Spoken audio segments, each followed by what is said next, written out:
Good morning sa lahat. Salamat at 90% na sa ating palay ang nakalabas na bunga. 10% na lang ang hindi pa. Ito ang epekto ng stem borer. So, ang damage nito ay dito sa kanyang, tawag sa amin sa Bisaya, subok. So dito ang uod nito naninirahan, kaya namamatay ang uhay.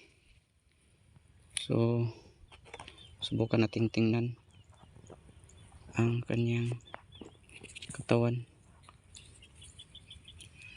Ayan.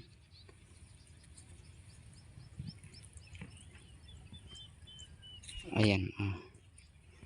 Doon ang uod. Ayan.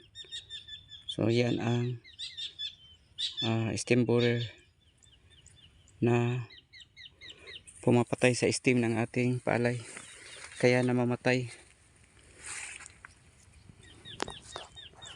So salamat at 90% na. Kunti na lang talaga. Yun lang po. Maraming salamat po. God bless sa lahat. Happy farming.